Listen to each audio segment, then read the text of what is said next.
Once again welcome to the same class. जैसे कि हम लोग कहानी पढ़ रहे थे द थिप स्टोरी, जो बहुत ही एक भावुक कहानी।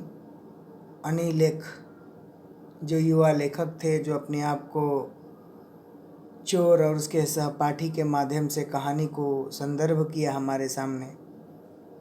इसके बारे में हम लोगों ने पढ़ा था, समझा था। उसके आगे क्लासेस को देखते हैं अगर कि रेपुटेशन उसके बीच में कैसे रहा, किस पेशे से वो प्रतीत हुआ और कैसे अपने आप को इस चैप्टर में इन्वॉल्व किया लेखक ने। एक ये बहुत ही इंटरेस्टिंग और हार्ट टचिंग स्टोरी। जैसे मैं बताऊं आपको कि although that for a minute perhaps I had misjudged my man, I asked, "Can you feed me? Can you cook?" "I can cook." I lied you. "If you can cook, then maybe I can feed you." He took me to his room over the Juma Sweet shop and told me I could sleep on the balcony. But the meal I cooked that might must have been trouble because Anil gave it to a stray dog and told me to be off.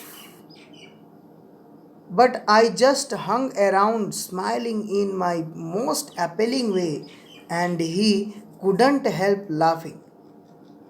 Later he patted me on the head and said, "Never mind." He taught me to cook.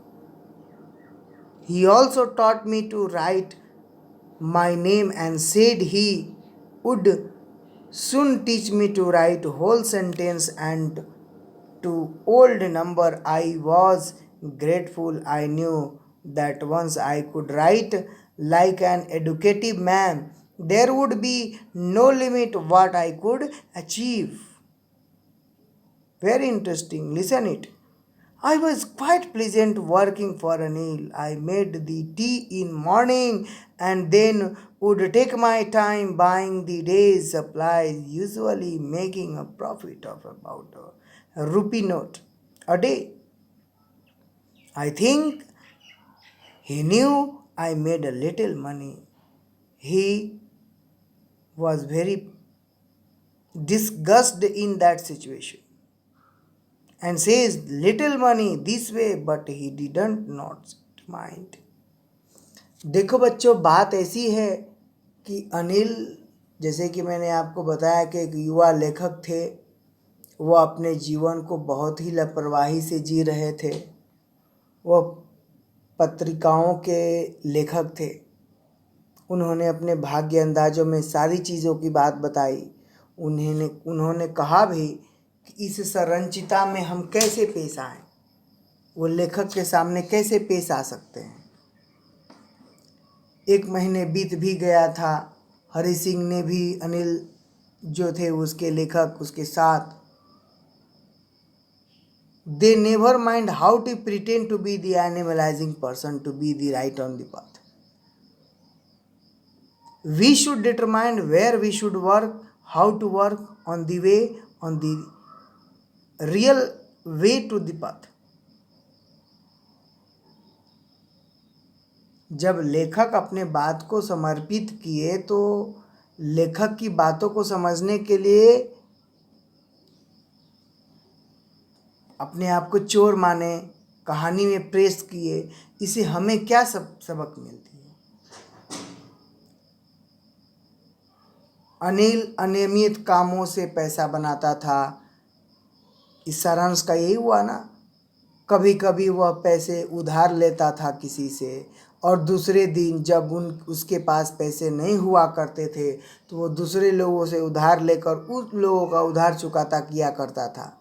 जब भी उसे पैसे मिलते थे तो वह अपने दोस्तों के साथ जश्न मनाने निकल जाता था, for enjoyment in the life. जो भी उसके रहस्य है, समोसे खाने, चाट खाने, जो भी बात हो। एक दिन अनिल नोटों का एक बंडल लेकर आया और हरि को बताया कि उसने एक प्रकाश को एक किताब बेची है। जब उसे किसी समय रात में, दिन में जब भी बात पता चला तो अपने बिस्तर के गद्दे के नीचे पैसे सुरक्षित उन्होंने रखे थे, उन्होंने पाया। And it was the seeing features. Imagine how to be demoralized, how they are demoralizing for 1 rupee. रात में उसने अपने बिस्तर के गद्दे के नीचे पैसे पर हरि के एहसास हुआ कि वह अनिल के लिए 1 महीने से अधिक समय से काम कर रहा था और उसके किराए के पैसे 1 रुपये के अलावा कुछ भी नहीं चुराया था। हरि के पास चोरी करने के कई मौके थे,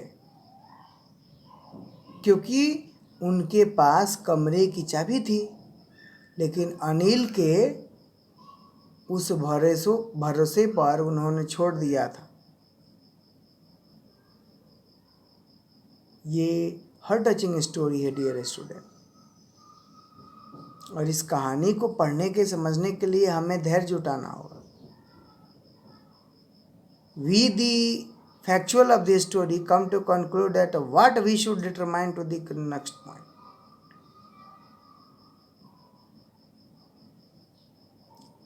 And again they come to the back. फिर से उसने अनिल के पैसे चुराने के बारे में सोचा और खुद को सही ठहराने की कोशिश भी की, लेकिन अगर अनिल के पास पैसे नहीं चुराए होते तो ये बात नहीं होती और उसे भुगतान नहीं किया जो उसने स्वीकारा था। इस समरी की स्टोरी में अगले क्लास में आपको बताऊंगा। Thank you, have a nice day.